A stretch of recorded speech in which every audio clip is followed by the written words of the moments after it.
Host Sierra Hoffman, and on today's call we have Camilla Jeffs of Steady Stream Investments. So, Camilla, thank you so much for being on the show today. Hey, Sierra. Thanks so much for having me. Awesome. All right. So, as usual, I would love to start off by knowing more about your story. How did you get started in commercial real estate, and what did you do before? Yeah, so I've been a long time real estate investor. Started out the first, been a real estate investor for about 20 years. And I started out first doing small single family homes. And we did a house hack for the first one that my husband and I house hacked. And we bought a house that had a basement apartment in it. And we rented that out, and we're actually able to live there for cheaper than we were living in someone's converted garage apartment. So it actually worked out really well. And that's what got me excited about real estate in the beginning. I was trying to figure out how to really contribute to our family's finances and figure out how to what investing was all about, how to manage money, all of those things. So I really became a student of money and started reading investing books. And of course, the traditional advice was always, oh, get a job, do a 401k, get a financial advisor and invest in mutual funds. I mean, those things, right? So of course we did those things because that's the only thing we knew. Well, then I started really diving into and thinking about how can I be a real investor, instead of just following what everybody else says to do.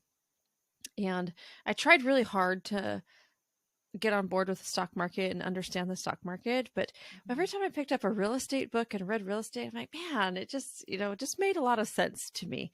Plus, it was something I could see and touch and paint and make pretty. And, and so that's when I dove into real estate and decided, okay, we're going to go all in on real estate. Well, fast forward about 15 years, and we had picked up about 20 doors in that time. So it was kind of slow growth. Maybe that's fast growth for other people, but kind of slow growth because we were DIY. We were using all of our time, all of our money, all of our own energy. I was afraid of creative financing strategies. So we used like regular financing strategies. So, I mean, none of those deals were home runs deals. They were all just vanilla and okay deals. Well, I also, in that 15-year period, had 5 babies within 8 years. So I have a lot of kids. And about 15 years in, just hit complete burnout because it was a lot to manage. It was a lot to be the landlord, to take the calls, to find the new tenants, to screen them, to go over and fix the things that were broken, to mow the lawns, all of those things. So I was trying to figure out, I was done. I'm like, I can't do this anymore. I need to do something else. So I went back to school, got my MBA, and joined corporate America. And then, a couple of years into that, I was like, this is just not, there's no way this is going to make me a millionaire, right? It's just not going to happen. So I gotta get back into investing in real estate because that really is the right path for us. But I didn't want to do it the same way that I did it before because I knew that would cause burnout all over again. And it was exhausting even thinking about it. So I was looking for a new way to invest, and I'd always had on my vision board I wanted to buy an apartment complex because I thought if we could just get to the point where we could buy our own apartment complex, we'd be set for life. And so I'm like, well, maybe I can make that happen. Let me figure out how to make that happen. So I start looking at apartment complexes and realizing, oh, they cost millions of dollars. And I checked my bank account. Sure enough, not $1 million in the bank account. I'm like, well, how are you even supposed to buy these things?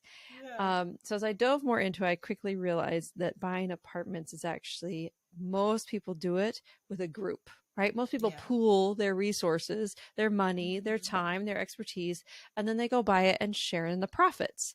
And I was like, wow, this is a fascinating concept. I had to get over a couple of mindset issues about control, right? I had full control of all my single families, and now I don't have full control of the apartments. But then I decided that we were going to invest passively into one of these. We're going to try it out, right? So we're going to try it out as the limited partner. And I was amazed, right? So we put our $50,000 into the 92 unit in Tucson, Arizona. And the returns on that were higher than some of the returns on all these like DIY stuff that we had done. I was so mad. Like, really? I couldn't have figured this out earlier. So anyway, that got me so excited about real estate again. And I knew there were like thousands of people just like me who were burnt out landlords still wanting to invest in Mhm, real estate, but not knowing what the next level is. And so I mhm. launched my company, City Stream Investments, to help people, to educate people. Always say it's a passive investor education company. They do a ton of education, and then I go out and I find opportunities, and then we all go and we invest together. And so to date, we've invested in about 1,500 units, and it's been pretty awesome to like help other people actually invest. And I specialize in helping first timers, right, newbies into this, Nice. and how do they get involved and learn the ins and outs, and how do you get over the anxiety of wiring your first $50,000 to someone Yeah. else, and trusting them, all of those things. So it's been fun. Yeah, it can definitely be a scary experience the first time you do it. Obviously, sending $50,000 to somebody, just wiring it, going to the bank, that can definitely be Yes. kind of a scary experience. Also, amazing that you're able to do this while having 5 kids. So, so how old are your kids, and how are you getting them involved in kind of the real estate? Are they kind of interested in that? And has that helped, impact their outlook on life? Yeah, so my kids are all mostly teenagers now. And so they are in the teenage years, and I love it. I am one of those parents that love the teenage years. I know that's Yeah. weird. Most parents don't like them and think that it's just a time when they're just fighting all the time with their kids. But I've found that to be the opposite for me. I've found like a lot deeper connection with my children in the teenage years. Mhm. And I think a lot of it is because we do involve them in our business, we involve them in the investing. One of the Mhm. things that we do is we'll go flip a house as a family, and we've done a couple of these where we teach the kids how to sheetrock and tile and Nice. baseboards. I mean, all the things, right? Of course, demo day is the favorite because that's the day they can knock down walls. They love that. But they do that with us, and then we take the proceeds from that and we'll invest together into a passive investment.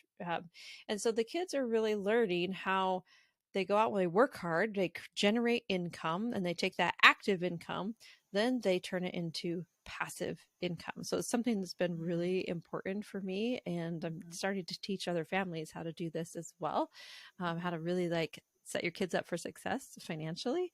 Mhm. But it's been fun to get them involved and to see how they, give them the tools really to make them millionaires long before I ever did it. Right? Yeah. Like Yeah. it's a good thing to for the kids to learn. Awesome. So you mentioned DIY. Are either yourself or your husband contractors? Are you doing some of the work yourselves, or how does that work? Yeah. No, we're not contractors. We're full on DIYers.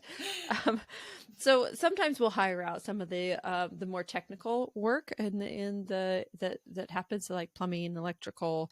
Sometimes we'll get a general contractor in there to like set a beam for us, for instance, if we wanted to open up a kitchen. But really we do the rest, like the stuff that you don't have to be licensed to do. We will go in and over Mhm. the years, right? So the first 15 years we did all of that. We did renovations all the time. We did the live-in flip method where you move into a fixer upper and you fix it up over time, and then you move out and either rent or sell. Like I took lessons on how to tile, so I'm the tile person. And then my husband's just really good at figuring out things and tinkering with it. And so we've done all sorts of things, from like we made our own cement countertops at one of the properties that we did. And I mean, you can learn anything from YouTube, right? Yeah.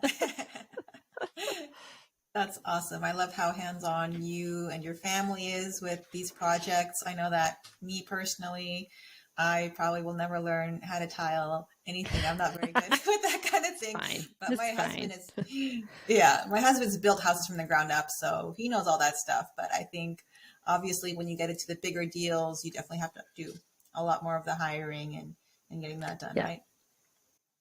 Right, it's a different level, right? So that's why we don't flip houses as our business as part of our core investing strategy right now. We also don't do single family as part of our core investing strategy. We've definitely moved into a different level of commercial real estate, and so we do large multifamily, assisted living, self-storage. We'll do funds for like short-term rental funds. So we're investing in bigger projects, which I Mhm. really like because there's a lot there's lower risk, right? Because if you Yeah. have just a single family home and a tenant moves out, suddenly your income goes to zero.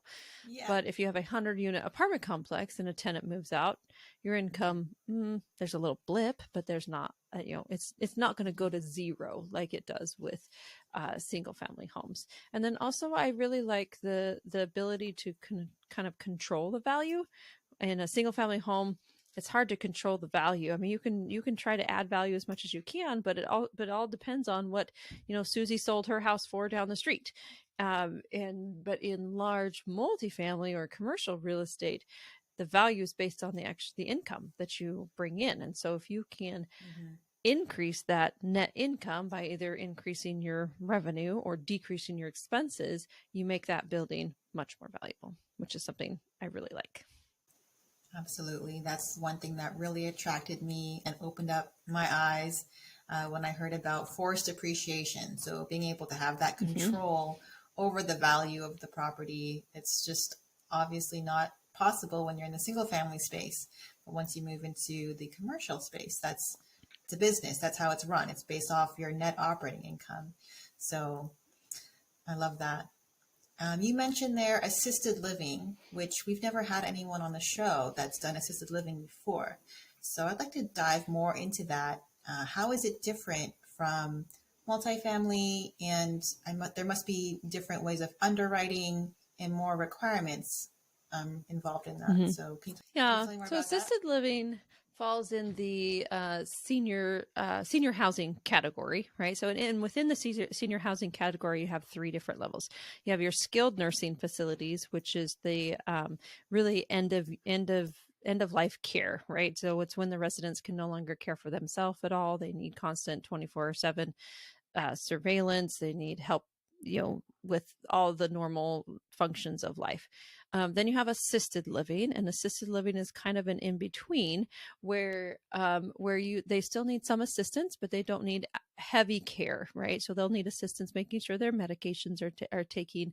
They can still feed themselves, but they may need assistance using the restroom, for example, or bathing or things like that. And then the other last one is kind of more like senior living. So it is where it's 55 plus communities where they're pretty independent. So it's independent living, but they're still surrounded by their peers. And so they have access to, there are nurses and doctors who are there in the community that they can have access to, but they don't need them every single day. So I really like the Mm-hmm. assisted living space. And in that space, there's right now boomers are aging, right? And so within the next 10 years, we're going to more than triple the number of 85-year-olds that we have living in the US today. And 85 is about the time, is about the average age of our assisted living residents. And so the interesting thing about assisted living is that it's not just simply a real estate transaction where your multifamilies, your self storage, they're just real estate ones. But the assisted living is a real estate plus healthcare business.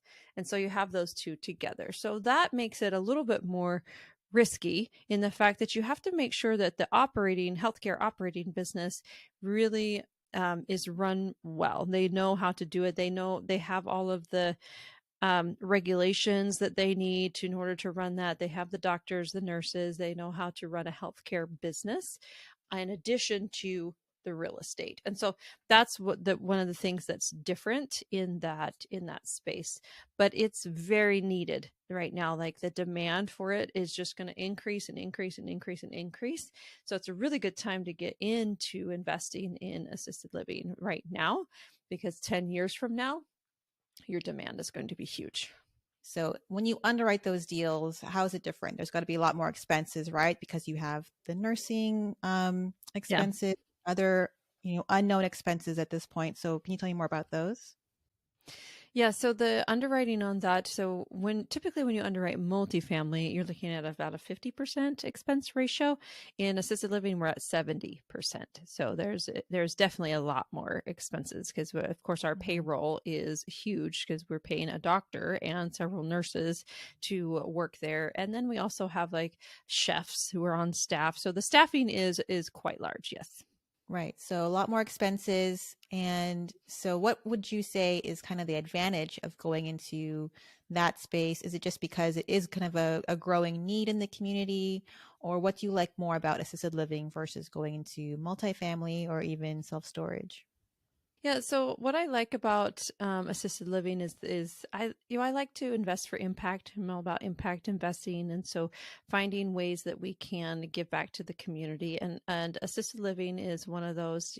My husband's grandma suffered from Alzheimer's, and it was really hard watching his parents take care of her, and we had the opportunity to care for her a couple of times as well. And Alzheimer's is just a horrible disease that it changes your loved one. They don't recognize you. They get often angry and bitter and very confused, right? So it's not a it's not a fun thing for anyone. So what I really liked about the assisted living was that we could carve out certain pieces of it for memory care patients, and so the residents who had some memory care challenges, they could just go into that specific area and get extra help that they would need, and then it relieves the families as well. So impact is an important one to me, but it's also has really great opportunity to earn really nice returns for investors too, because the space is in high demand and growing. Then of course, we do charge quite a bit to residents to live there, right? So it's not like your apartment where you're paying maybe $1,000 a month per person. This is going to be five, six, seven, $8,000 a month because they're actually getting care in addition to a place to live. Got it. So obviously returns can be much higher because of the much larger rents that you're charging with all Yes. these extra amenities that you're offering in those facilities. So you've been able to grow up to 1,500 units basically right in the last 5 years, because the first 15 years you were basically single family. Yes, that's correct. And so out of your portfolio right now, how is that divided up into how much are you into assisted living versus multifamily and self-storage? Yeah, so about 80% of my portfolio is multifamily. It's because Okay. I believe housing is just a strong, stable performer. It's something that everybody Hmm. is going to need. People, I mean, if you look at Maslow's hierarchy of needs, housing is right there on the bottom. So it's something basic that everybody needs. And I love that we get the opportunity to provide that for people. So I will keep it probably at that ratio because I Hmm. do love investing in multifamily. And then to diversify, I like to find other investments Hmm. to add into the portfolio. So, I'm experimenting with a debt fund this year as well, and so debt investing rather than equity investing, which is what all of my investments have been up to now. But there's a really interesting opportunity to invest in debt, and there's also to secure your position because who gets paid first? Well, the mortgage person gets paid first, right? And Yeah. whenever payments come up. And so that's also a really interesting space for me. So right now, we're in the beginning of 2023. A lot of people are talking about an upcoming recession. Are you doing anything differently right now to prepare for that, as far as your investment strategy goes? Yeah. So one of the things to know is that so I've been around for 20 years in Yeah. investing, right? So I've seen the ups and downs and the all arounds, and and what happens in during times of recession, what happens during times of boom, and it's just interesting that you do make adjustments. But one of the things that I think is the key to really building wealth is to buy an asset every year. Every year you need to buy at least one thing. You need to add at least one asset to your portfolio, whether you're in an Mm-hmm. up economy or a down economy, or, it's going to be, or it's like really hard for you to find the money to buy that asset, because the combination, that's the compounding effect that you're going to have. So I'm in it for the long haul. I'm not Mm-hmm. in it to make a ton of money one year and then, and then completely change my strategy the next year to try and make a ton of money the next year. That's not what I'm in it for, right? So I'm in for the long haul, the long-term wealth building aspect of that. And that's just simply buy an asset every year. Now, of course, I'm looking at things a little bit differently, right? Interest rates are crazy. Mm-hmm. Well, not crazy. That's another thing that's so funny, is that people think they're crazy because they've gone up so fast. Okay, that part is crazy. But the fact that interest rates are in the five, six, sevens is not crazy.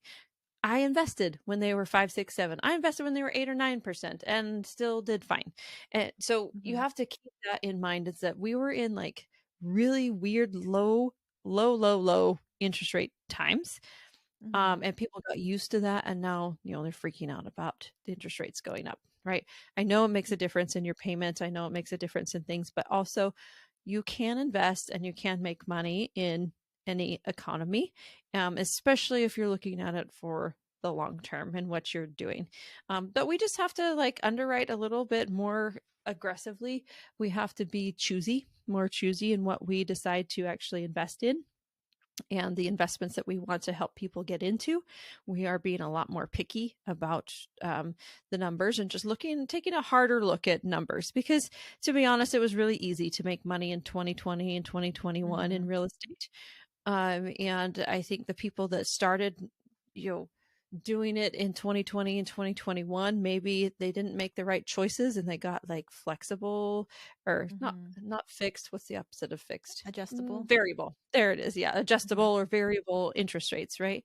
So Mm-hmm. now they might be in kind of a world of hurt because they based it off of a really low interest rate and now it's higher. Mm-hmm. So that's some of the things that you look at. So just, common sense, basic fixed debt financing, get in it for Mm-hmm. the long haul, buy an asset every year, and you're going to Mm-hmm. come out on top. It's almost hard not to. I like that strategy. Invest in at least one asset every year, no matter what the market is doing. And Mhm. that's kind of give you, or at least keep you on track and get you towards your financial goals.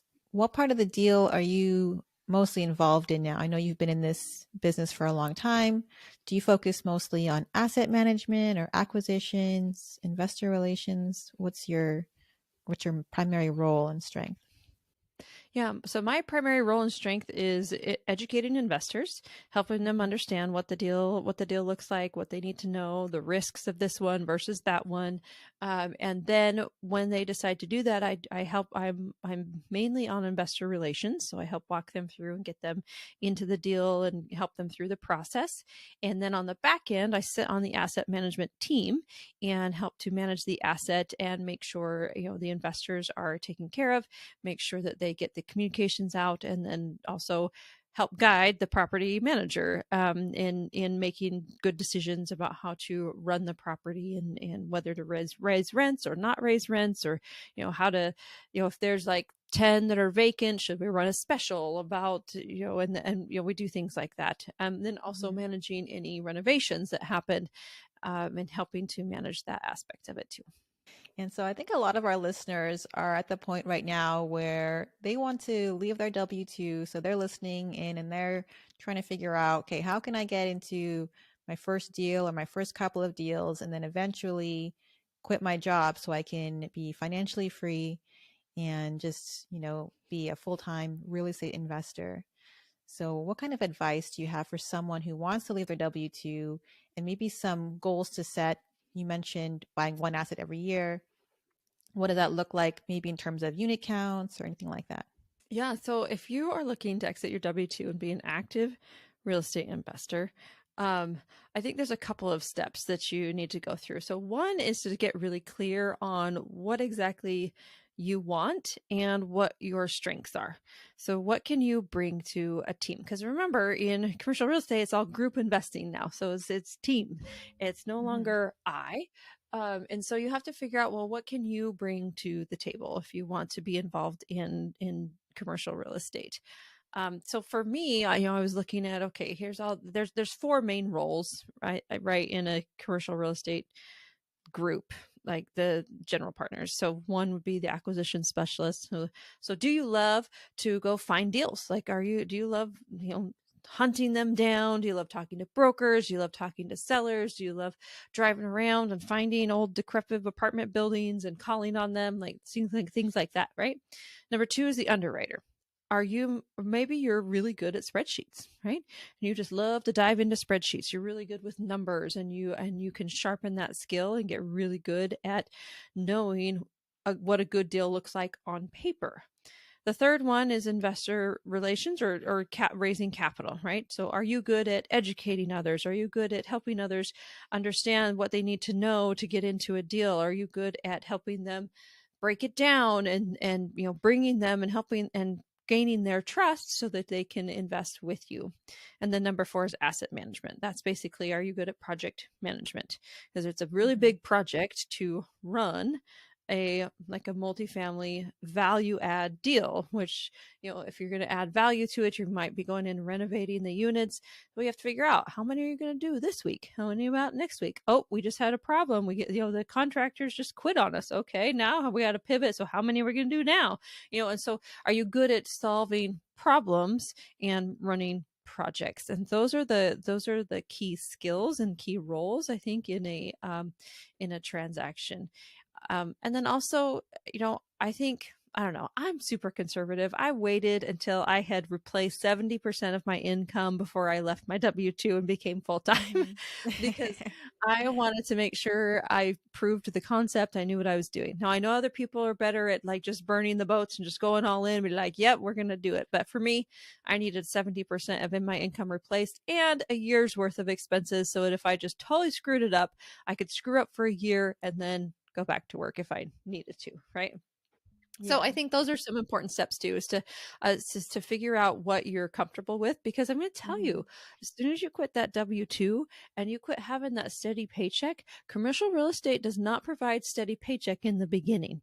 In the beginning, it's very sporadic, right? You'll close a deal and your bank account will jump up, and then no more deals for months, and your bank account just goes down, down, down, down, down. And it does something to your psyche. Like it messes with your brain if you're used to that always going up, and can cause panic and anxiety.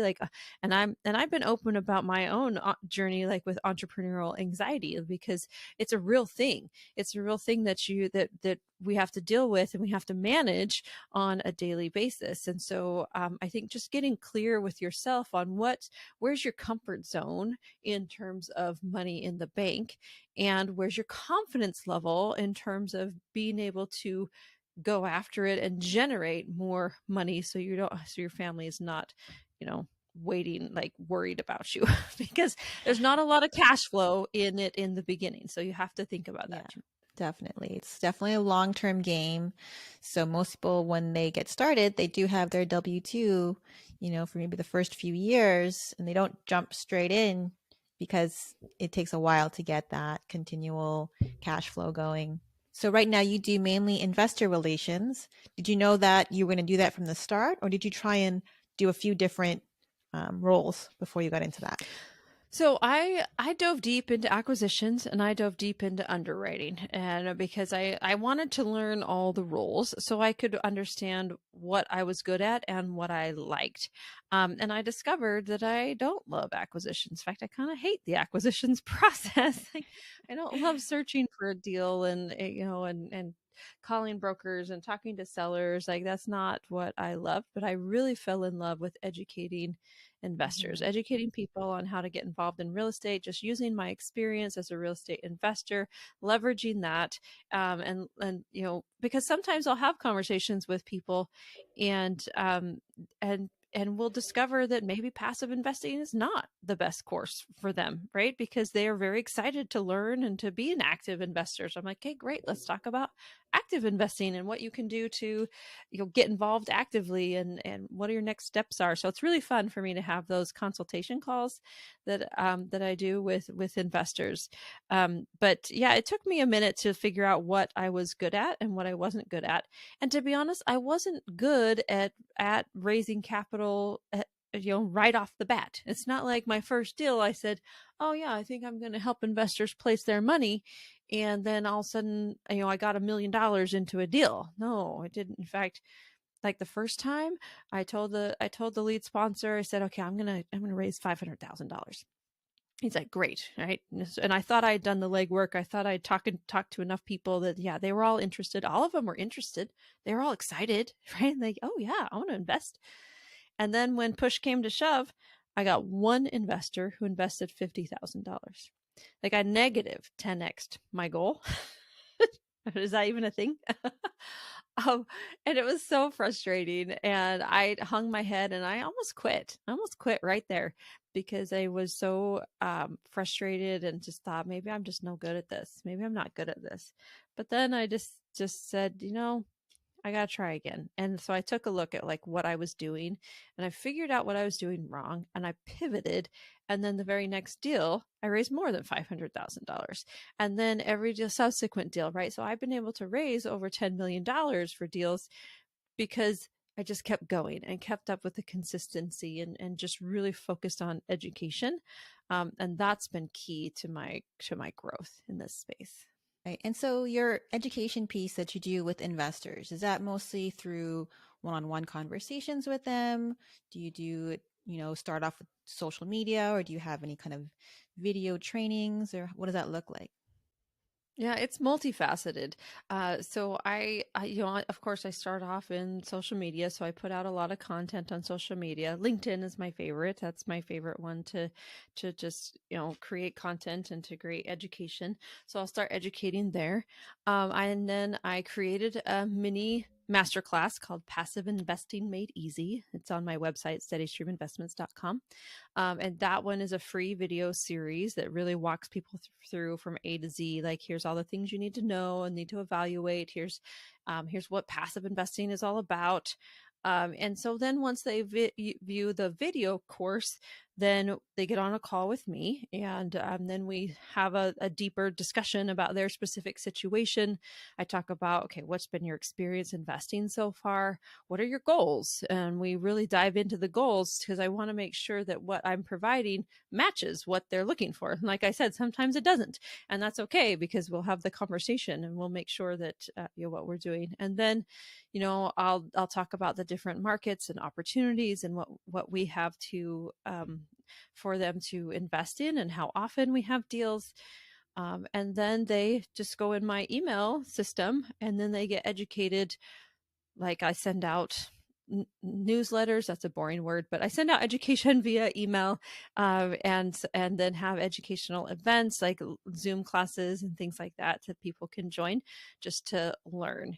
And I actually love it. I love it when someone joins and gets in my system, and then they spend a year getting educated. Totally fine. Spend that year, get educated, Mm-hmm. and then they invest. And I love that because I know that they've been like consciously reading and consuming, and they feel more prepared rather than someone who joins me and then invests immediately. And I get nervous about those people.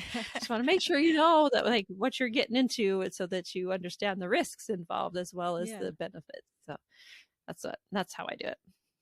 Perfect. And what would you say is maybe the average amount of time from when someone maybe first sees you on social media to the time they first invest? How long does that process normally take? Is it a few months or is it a year on average? On average, 6 to 9 months, probably, but Mhm. from when they decide to invest. And sometimes they don't invest with me. Sometimes they invest with someone else, and that's fine too, right? Like it's I'm just want to make sure that they get educated and understand that Mhm. there are other ways to invest outside of the 401k and mutual funds and your financial advisor. Like I think there's a whole world of investment out here that's just so exciting and fun to look at. I mean, you can invest in businesses, you can invest in tech funds. Like there's so many different things that you can choose to invest in.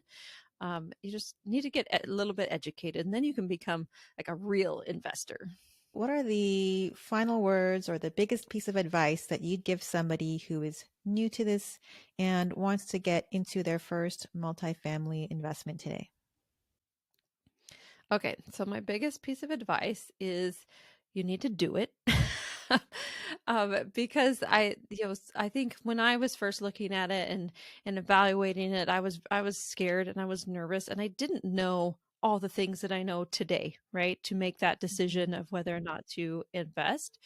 It was kind of a, okay, this looks like a good opportunity, and I just need to try it, right? And I think a lot of that with real estate too. I think we get stuck in analysis paralysis sometimes.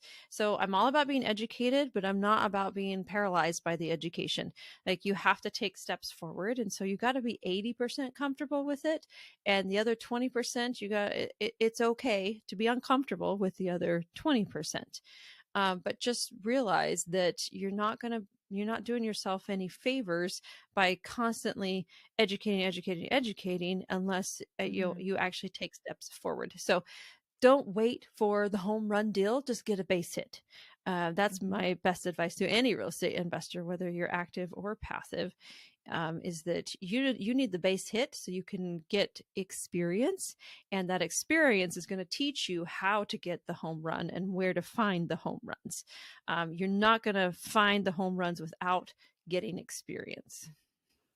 Absolutely. That's some great advice. Thank you so much for being on the show today, Camilla. Where is the best place for people to find you online if they want to learn more about you? Well, LinkedIn is an awesome platform, so I am very active on LinkedIn. And you can also follow my podcast. So my podcast is called Quiet Wealth. And at Quiet Wealth, I teach 3 principles. One is investing, of course. Number 2 is business building. And then number 3 is generational wealth, or how to really pass on the education to the next generation and help them to be ready for their financial adulthood. Awesome. Thanks everyone for tuning in today. If you guys enjoyed today's show, please give us a 5-star review on Apple Podcasts or Spotify. Every review helps us to be able to reach more and more people that are looking to get involved in commercial real estate. Today's show was sponsored by Synergy Capital Investments.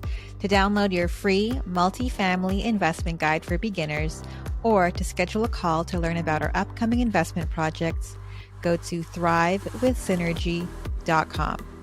That's thrivewithsynergy.com or click on the link below.